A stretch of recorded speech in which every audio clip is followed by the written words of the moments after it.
નમસ્કાર વિદ્યાર્થી મિત્રો, આપણે ડાયરેક્ટ ઇનડાયરેક્ટમાં અભ્યાસ કરી ગયા હતા. આજે આપણે ડાયરેક્ટ ઇનડાયરેક્ટમાં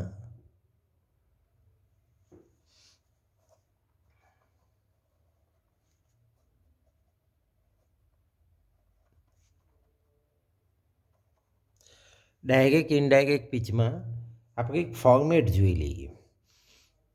ખાલી આટલું ફોર્મેટ યાદ રાખવાની જરૂર છે આપણે. તો લગભગ ડાયરેક્ટ ઇનડાયરેક્ટનું કોઈ પણ વાક્યને આપણે ડાયરેક્ટમાંથી ઇનડાયરેક્ટ બનાવી શકીએ છીએ.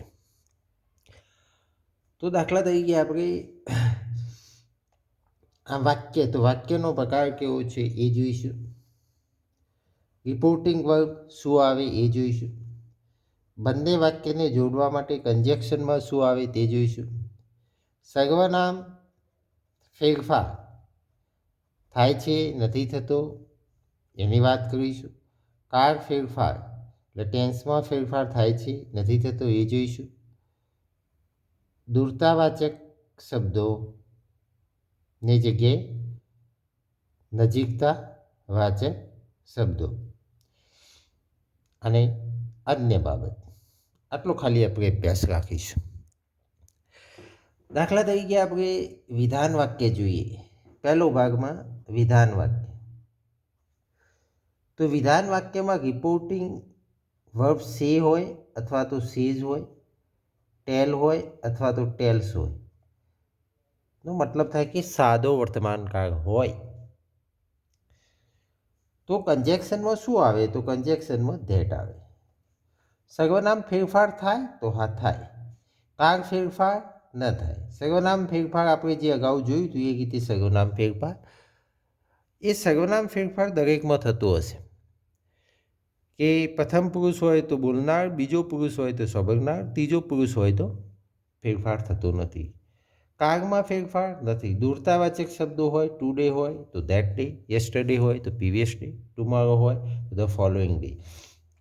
અન્ય બાબત આપણે જવા દઈએ. પણ જો વિધાન વાક્યમાં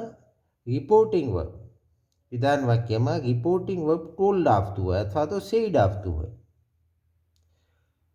તો કન્જેક્શનમાં શું આવે? તો ધેટ આવે. સર્વનામમાં ફેરફાર થાય એટલે જે સર્વનામમાં ફેરફાર આપણે અગાઉ વાત કરી કે પ્રથમ પુરુષ હોય તો બોલનાર, બીજો પુરુષ હોય સાંભળનાર, ત્રીજા પુરુષમાં ફેરફાર થાય નહીં. ટેન્સમાં ફેરફાર થાય એટલે કે સાદો વર્તમાન હોય તો આપણે જોતા હતા સાદો ભૂતકાળ, ચાલુ વર્તમાન હોય તો ચાલુ ભૂતકાળ, પૂર્ણ વર્તમાન હોય તો પૂર્ણ ભૂતકાળ, સાદો ભૂતકાળ હોય તો પૂર્ણ ભૂતકાળ. તો એ રીતે એ ટેન્સમાં ફેરફાર થાય છે.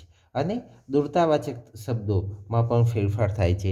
એટલે કે યસ્ટરડે આપ્યું હોય તો ધ પ્રીવિયસ ડે, ટુમોરો આપ્યું હોય તો ફોલોઈંગ ડે, નાઉ આપ્યું હોય તો ધેન, વગેરે જે આપણે લખાવ્યું હતું તે. હવે આગળ જોઈશું આપણે. તો વાક્યનો પ્રકાર બદલાશે એમ રિપોર્ટિંગ વર્બ પણ બદલાશે, કન્જેક્શન પણ બદલાશે. સર્વનામ ફેરફાર સતત એક હરખું જ રહેશે. કાળ ફેરફાર અમુકમાં લાગુ પડશે, અમુકમાં નહીં. દૂરતાવાચક શબ્દો લગભગ દરેકમાં લાગુ પડશે. અને અન્ય બાબત કે વિશેષ એ ભાગમાં સુધારો વધારો થાય. તો હવે આપણે જોઈએ પ્રશ્નાર્થ વાક્ય, જેને આપણે ઇન્ટ્રોગેટિવ સેન્ટેન્સ કહીએ છીએ. બરાબર? તો પ્રશ્નાર્થ વાક્ય આપ્યું હોય તો શું ફેરફાર થાય? તો પ્રશ્નાર્થ વાક્યમાં જેનો જવાબ યસ અથવા તો નો આપતો હોય એવું પ્રશ્નાર્થ વાક્ય. બરાબર? યસ નો આપતો હોય એટલે કે દાખલા તરીકે are you boy, is she nurse.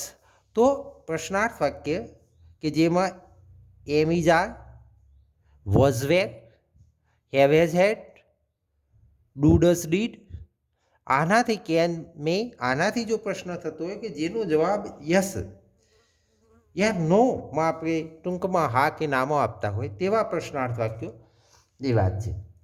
તો એવા પ્રશ્નાર્થ વાક્ય આવતા હોય તો એમાં રિપોર્ટિંગ વર્બ તરીકે આપણે શું મૂકી શકીએ? તો આસ્કડ મૂકી શકીએ પ્રશ્નાર્થ વાક્યમાં.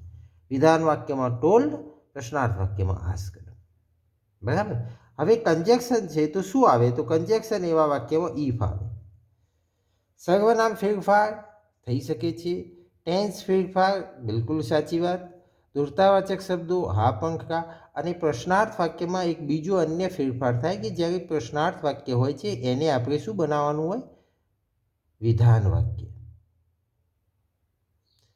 એટલે કે પ્રશ્નાર્થ વાક્યનું વિધાન વાક્ય ફેરવવું પડે. આર યુ બોય તો આપણે યુ આર બોય, અથવા આર યુ તો યુ આર કરવું પડે આપણે, બરાબર. તો પ્રશ્નાર્થ વાક્યનું આપણે કેન યુ તો યુ કેન, પ્રશ્નાર્થને વિધાન વાક્ય બનાવવાનું અને એ રીતે ફેરફાર કરીને આપણે અગાઉ જોયું એ રીતે આપણે વિધાન વાક્ય બનાવી અને આપણે એને ફેરફાર કરી શકીએ છીએ. ત્રીજો એક જે પ્રશ્નાર્થ વાક્ય હોય તો એનું એ જ પ્રશ્નાર્થ વાક્ય પણ WH વાળું હોય.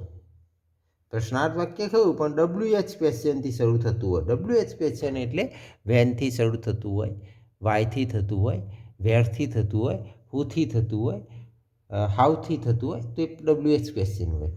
હવે WH ક્વેશ્ચનમાં શું મૂકી શકાય? તો WH ક્વેશ્ચન જે આવતા હોય આપણા એ WH ક્વેશ્ચનમાં પણ રિપોર્ટિંગ વર્બ તરીકે આપણે આસ્કડ મૂકી શકીએ છીએ. હવે કન્જેક્શનમાં બે વાક્યના અવતરણ ચિહ્ન કાઢી અને શું મૂકી શકાય? તો એમાં WH જે આપ્યું હોય તે, દાખલા તરીકે વેન આપ્યું હોય તો વેન, વેગ આપ્યું હોય તો વેગ, વીચ આપ્યું હોય તો વીચ, હાઉ આપ્યું હોય તો હાઉ, બરાબર. તો એ રીતે જ ફેરફાર થઈ શકે છે WH ક્વેશ્ચનનું WH ક્વેશ્ચન, બરાબર. હવે આગળ આપણે જોઈએ તો સર્વનામ ફેરફાર એ પણ થઈ શકે છે, કાર ફેરફાર એ પણ થઈ શકે છે, ઉર્તાવાચક શબ્દો એ પણ થઈ શકે છે, અને વિધાન વાક્યનું પ્રશ્નાર્થ વાક્યનું વિધાન વાક્ય બનાવો, બરાબર. એટલે પ્રશ્નાર્થ ચિહ્ન નીકળી જાય છે ટૂંકમાં. એક્ટિવ પેશીમાં આખી જુદી પ્રક્રિયા, એમાં પ્રશ્નાર્થ વાક્ય પ્રશ્નાર્થ જ રહે છે, ડાયરેક્ટ ઇનડાયરેક્ટમાં પ્રશ્નાર્થ વાક્ય વિધાન વાક્ય થઈ જાય છે. ઓકે. હવે આ સિવાય પણ આપણે એક વાક્યનો બીજો પ્રકાર જોઈએ તો યાજ્ઞાર્થ વાક્ય, જેને ઇમ્પેરેટિવ સેન્ટેન્સ કહેવામાં આવે છે. એમાં જ્યારે એવું કોઈ વાક્ય આપ્યું હોય તો એમાં રિપોર્ટિંગ વર્બ તરીકે રિક્વેસ્ટેડ, બરાબર, અથવા તો જેવો ભાવ હોય તેવો ઓર્ડર્ડ, બરાબર, અથવા તો એડવાઇસ વગેરે, સજેસ્ટેડ વગેરે આવી શકે છે. હવે એમાં કન્જેક્શનમાં શું આવે? Not to. અને જો નકાર વાક્ય હોય તો નોટ ટુ આવે, બરાબર. કન્જેક્શનમાં સર્વનામમાં ફેરફાર એ નિયમ મુજબ થતું હોય છે. આમાં ટેન્સમાં ફેરફાર થતું નથી, આપણે અહીં ખાસ એ ધ્યાન રાખવાનું છે. Imperative sentence, please come here, please go there, sit down, keep silence, તો આ બધા ઇમ્પેરેટિવ સેન્ટેન્સમાં ટેન્સમાં ફેરફાર થતું નથી. ઉર્તાવાચક શબ્દમાં ફેરફાર થાય છે, અન્યમાં ખાસ કંઈ આવતું નથી. હવે આપણે જોઈએ એના પછી ઉદ્ગારવાચક વાક્ય, બરાબર. ઉદ્ગારવાચક વાક્યનો જ્યારે આવતું હોય તો ઉદ્ગારવાચક હંમેશા એ વોટ અથવા તો હાઉ, આ બંનેથી ઉદ્ગારવાચક આવતું હોય, અને આ સિવાય પણ એવા ઉદ્ગારો આપ્યા હોય જેથી આપણને ખ્યાલ આવે કે ઉદ્ગારવાચક વાક્ય છે. આ WH, વોટ અને હાઉ અહીં પ્રશ્નાર્થના ભાગમાં નથી, એ ઉદ્ગારના ભાગમાં છે. અને એ સિવાય પણ ઉદ્ગારવાચક ઓ, સેડ આવા આપેલા હોય તો એનો મતલબ કે એ ઉદ્ગારવાચક વાક્ય છે, એને ઉદ્ગારવાચક ચિહ્ન પણ આપવામાં આવેલું. એની અંદર રિપોર્ટિંગ વર્બ તરીકે આપણે જ્યારે એક્સક્લેમ્ડ મૂકવાનું થાય, એટલે એક્સક્લેમ્ડ એકલો મૂકીએ તો પણ ચાલે, અને એનો ભાવ આનંદનો હોય તો વિથ જોય, વિથ સોરી અથવા વિથ સેડ એવો મૂકી શકાય. આમાં ધેટ મૂકવામાં આવે છે, કન્જેક્શનમાં ધેટ મૂકવામાં આવે છે. એમાં પણ સર્વનામનો ફેરફાર, ટેન્સમાં પણ ફેરફાર થઈ શકે છે, અને એમાં દૂરતાવાચક શબ્દમાં પણ ફેરફાર થઈ શકે છે. અહીં પણ એક બાબત ખાસ કે ઉદ્ગારવાચકનું વિધાન વાક્ય બનાવવું પડે છે. વિધાન વાક્ય જેમ અહીં પ્રશ્નાર્થનું વિધાન બનાવવાનું થાય એમ અહીં ઉદ્ગારનું પણ વિધાન વાક્ય બનાવવાનું, એટલે ઉદ્ગાર ચિહ્ન હોય છે એ નીકળી જાય છે, એમાંથી દૂર થઈ જાય છે. બીજું એક ધારો કે વિધાન વાક્યમાં આપણે જોવું હોય તો જોઈ શકીએ કે વિધાન વાક્યમાં સનાતન સત્ય આવતું હોય. સનાતન સત્ય, સનાતન સત્ય એટલે દાખલા સૂર્યનું કે પૃથ્વીનું ફરવું, સૂર્યનું ઊંઘવું, આવા સનાતન સત્ય હોય અથવા તો ચોક્કસ સિદ્ધાંત 2+2 4. તો આવામાં આ જે સનાતન સત્યના વાક્યો આપતો હોય એ વિધાન વાક્યમાં હોય અને એ સનાતન સત્યની અંદર જ્યારે રિપોર્ટિંગ વર્બ તરીકે આપણે ટોલ્ડ અથવા સીડ આપ્યું હોય તો સીડ, કન્જેક્શનમાં ધેટ, આ એમને એમ મૂકી શકાય છે. બરાબર. ધેટ. હવે જોઈએ તો સર્વનામમાં ફેરફાર, તો ખાસ કરીને એમાં કોઈ સર્વનામનો ફેરફાર જેવું ખાસ હોતું જ નથી. એમાં સતત સર્વનામમાં કોઈ ફેરફાર જેવું થતું નથી. ખાસ કિસ્સામાં એમાં ટેન્સમાં તો ફેરફાર થતો જ નથી અને દૂરતાવાચક શબ્દો પણ એવા વાક્યમાં ખાસ હોતા નથી. બરાબર. એ સિવાય એક લેટની આપણે વાક્ય રચના જોઈએ. તો દાખલા તરીકે લેટ મી, આ પ્રકારનું વાક્ય આપવામાં આવ્યું હોય, લેટ મી અથવા લેટસ. બરાબર. તો આમાં જ્યારે આપણે ઉપયોગ કરીએ ત્યારે રિપોર્ટિંગ વર્બ તરીકે સગેસ્ટેડ આપણે મૂકી શકીએ છીએ. સગેસ્ટેડ. કન્જેક્શનની અંદર આપણે જે વાક્યને જ્યારે જોડવાની વાત છે તો વાક્યને જોડવાવાળા વાક્યમાં આપણે ધેટ મૂકી શકીએ છીએ. અને એમાં સર્વનામમાં ફેરફાર થઈ શકે છે. એમાં ખાસ કરીને ટેન્સમાં કોઈ ફેરફાર આવતો નથી, દૂરતાવાચકમાં ફેરફાર આવે છે. પણ આમાં જે ફેરફાર એક થાય છે એ લેટમાં 2 રીતે થાય છે. જ્યારે આપણે વાક્ય મૂકવાનું થાય તો લેટ મી અથવા તો લેટ અસ, તો સગેસ્ટેડ આપણે જ્યારે મૂકીએ છીએ ત્યારે અહીં આપણે વાક્ય ધે શુડ આવું મૂકી શકીએ છીએ.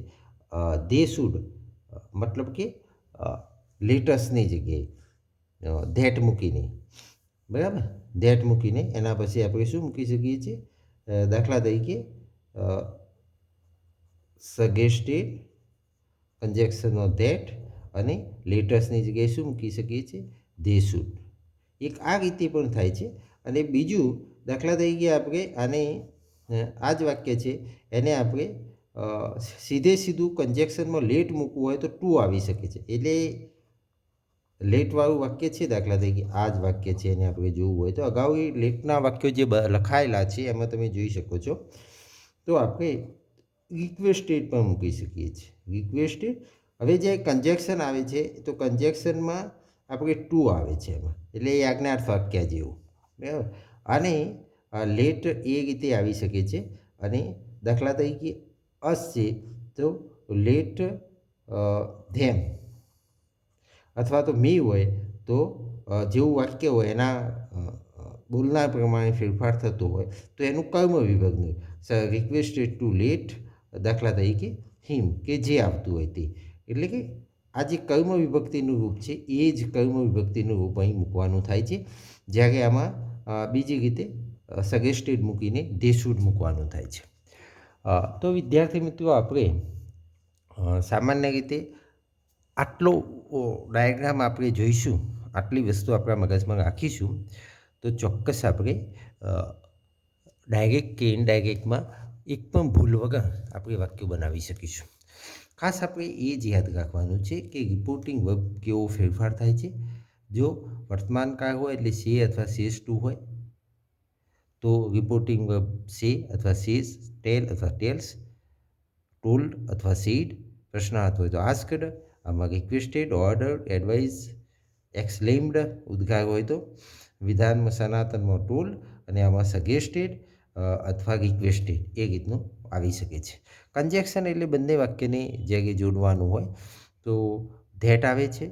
વિધાન વાક્યમાં પણ ધેટ આવે છે. પણ પ્રશ્નાર્થ યસનો નો હોય તો ઇફ, પ્રશ્નાર્થ WH હોય તો એનો એ, યાજ્ઞાર્થમાં ટુ, નકાર હોય તો નોટ ટુ, સનાતનમાં પણ ધેટ, આમાં પણ ધેટ, અને આ રીતે અહીં પણ ધેટ આવી શકે છે. અને આવું તમે રિક્વેસ્ટેડવાળું મૂકતા હો તો ટુ પણ મૂકી શકીએ, યાજ્ઞાર્થ વાક્ય બનાવી શકીએ છીએ.